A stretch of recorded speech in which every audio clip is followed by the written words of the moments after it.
Phone tapping వ్యవహారంలో కీలక సూత్రధారి ప్రభాకర్ రావు అరెస్టుపై దర్యాప్తు బృందం ఫోకస్ పెట్టింది. ఇప్పటికే ప్రభాకర్ రావుపై లుకౌట్ నోటీసులు కూడా జారీ చేశారు పోలీసులు. ఇప్పుడు రెడ్ కార్నర్ నోటీసులు ఇచ్చి ఇంటర్పోల్ సహాయంతో అరెస్టు చేసి హైదరాబాద్ తీసుకువచ్చేందుకు ప్రయత్నాలు చేస్తున్నట్లుగా తెలుస్తోంది. ఇక మరోవైపు సైబర్ టెర్రరిజం సెక్షన్స్ కింద కేసు నమోదు చేయడానికి కోర్టు మెమోను దాఖలు చేశారు.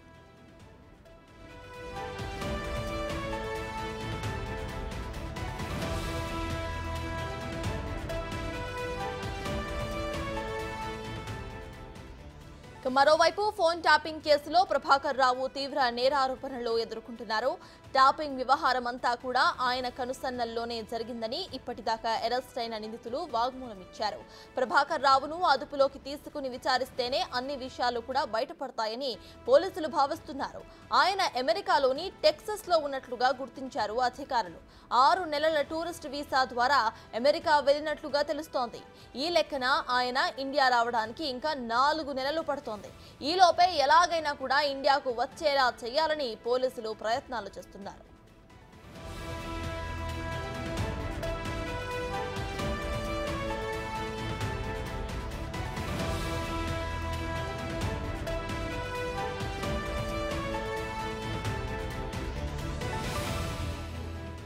ఫోన్ ట్యాపింగ్ కేసు పైన అప్డేట్స్ మా ప్రతినిధి సురేష్ అందిస్తారు.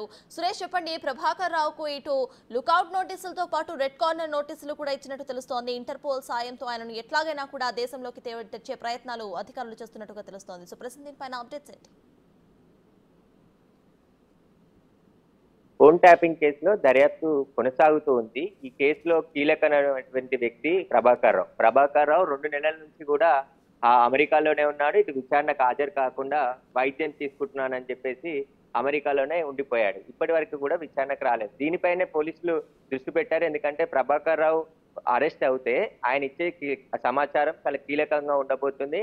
ఆయననే మొత్తం ఈ వ్యవహారం నడిపించింది కాబట్టి ఎస్ఐబి చీఫ్ గా ఉన్నాడు. అప్పుడు గతంలో అతనికి సంబంధించిన ఆధ్వర్యంలోనే మొత్తం ఆపరేషన్స్ చేశారు. దీనికి సంబంధించి ప్రభాకర్ రావు అరెస్టే చాలా కీలకంగా కాబోతుంది. ఎందుకంటే ఆయన ఇచ్చే సమాచారం ఇంకా ఎవిడెన్స్ కలెక్షన్ లో ఆయన పాత్ర కూడా ఉంది కాబట్టి ఆ దృష్టిలో భాగంగా పోలీసులు దర్యాప్తులో ప్రభాకర్ రావుని హైదరాబాద్ రప్పించే ప్రయత్నాలు ఎక్కడ ఏ విధంగా తీసుకురావాలో అన్ని ప్రయత్నాలు చేస్తున్నప్పటికీ కూడా ఇంకా టైం పట్టే అవకాశం కనబడుతుంది. ఇక ఈ కేసులో section 66F cyber cyber section ని యాడ్ చేస్తూ నిన్న కౌంటర్ లో పిటిషన్ దాఖలు చేయడం జరిగింది నాంపల్లి కోర్టులో పోలీసులు. దీనికి సంబంధించి ఈ సెక్షన్ కింద నేరం రుజువు అయితే ఖచ్చితంగా జీవిత ఖైదు పడే అవకాశం ఉంది నిందితులందరికీ కూడా. ఎందుకంటే దేశ భద్రతకి రాష్ట్ర భద్రతకి సంబంధించిన సమాచారాన్ని అంతా కూడా వీళ్ళు ధ్వంసం చేసేశారు. అంటే ఫోన్ ట్యాపింగ్ సమాచారమే కాకుండా గత కొన్ని ఏళ్లుగా ఎస్ఐబి ఇంటెలిజెన్స్ సేకరించిన సమాచారాన్ని కూడా ధ్వంసం చేశారని చెప్పేసి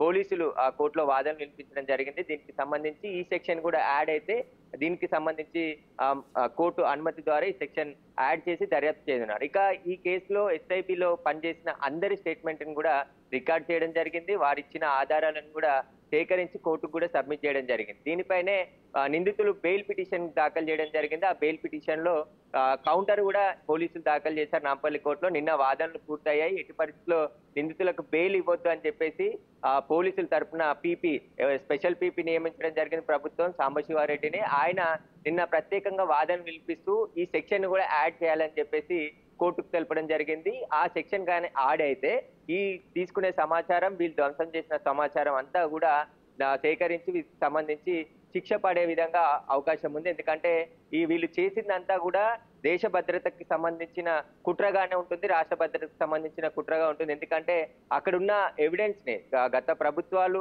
నక్సలైట్లకు సంబంధించిన చాలా సమాచారాన్ని ఎస్ఐబి సేకరించి వచ్చే పోలీసులకు కానీ ప్రభుత్వం కానీ కొత్త వారికి అందించే విధంగా ఆ సమాచారం ఉండేది. కానీ ఆ సమాచారాన్ని మొత్తం ధ్వంసం చేసేసి ఎస్ఐబి కార్యాలయంలో కొత్త ఆర్టిస్టులు, కొత్త సిస్టమ్స్ అన్నిటిని కూడా ప్రణీత్ రావు అమర్చారు. కాబట్టి ఇప్పుడు ఏదైతే ధ్వంసం చేసిన ఎవిడెన్స్ ని కూడా రీట్రీవ్ చేయడం కూడా చాలా కష్టంగా మారిందని చెప్పేసి పోలీసులు చెప్తున్నారు. అసలు ఎలాంటి సమాచారం ఉండేది, ఎస్ఐబిలో ఉన్న సమాచారాన్ని అంతా కూడా ఎన్ని సంవత్సరాల నుంచి సేకరించారు, గతంలో పనిచేసిన సీనియర్ అధికారులను కూడా అడిగి తెలుసుకుంటున్నారు దర్యాప్తు బృందం. ఆ సమాచారాన్ని అంతా ధ్వంసం చేయాల్సిన గల కారణాలు ఏంటి, ఒక ఫోన్ ట్యాపింగ్ వ్యవహారంలో ఎవిడెన్స్ అంతా కూడా ధ్వంసం చేయకుండా మొత్తం ఎస్ఐబి కార్యాలయంలో ఉన్న ఆధారాలు, ఎవిడెన్స్, పాత నేరస్తులకు సంబంధించిన కదలికల పైన సేకరించిన సమాచారాన్ని అంతా కూడా ధ్వంసం చేశారు ప్రణీత్ రావు ఆయన టీం అని చెప్పేసి పోలీసులు కోర్టుకు తెలపడం జరిగింది. దీనిపైనే దర్యాప్తు కొనసాగుతుంది. ఈ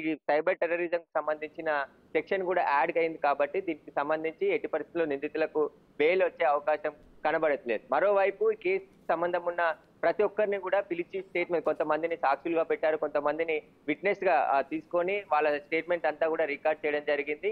కానీ కీలకమైన నిందితులలో ప్రభాకర్ రావు ఉన్నాడు. ప్రభాకర్ రావు ఇప్పటి వరకు కూడా విచారణకు హాజరు కాకుండా అమెరికాలోనే ఉన్నాడు. ఇంకా ఎంతమంది ఉన్నారు? పొలిటికల్ కి సంబంధించిన ఇన్వాల్వ్మెంట్ ఉందంటున్నారు. ఆ నాయకులు చెప్పిన విధంగానే వీళ్ళు ఫోన్ ట్యాపింగ్ పాల్పడ్డారంటున్నారు. అదే విధంగా కొంతమంది వ్యాపారులను కూడా బెదిరించి డబ్బులు వసూలు చేస్తున్నారని చెప్పే ఆరోపణలు కూడా ఉన్నాయి. కాబట్టి వీటన్నిటిపైన సమగ్రంగా దర్యాప్తు చేస్తున్నారు. West zone DCP Vijay Kumar ఆధ్వర్యంలో ఇప్పటి వరకు కలెక్ట్ చేసిన ఎవిడెన్స్ అంతా కూడా పరిశీలిస్తున్నారు. వీటికి సంబంధించి ఎక్కడెక్కడ వీళ్ళు ఎలాంటి కార్యక్రమాలు చేశారు, ఎవరి ఫోన్లు ట్యాపింగ్ చేశారు, వీటికి సంబంధించిన అంత సమాచారాన్ని కూడా రాబట్టడం జరిగింది. వీళ్ళు నలుగురు నిందితులు ఇచ్చిన కీలకమైన సమాచారంతో ముందు దర్యాప్తుకు వెళ్లే అవకాశం ఉంది. Right, thank you Suresh.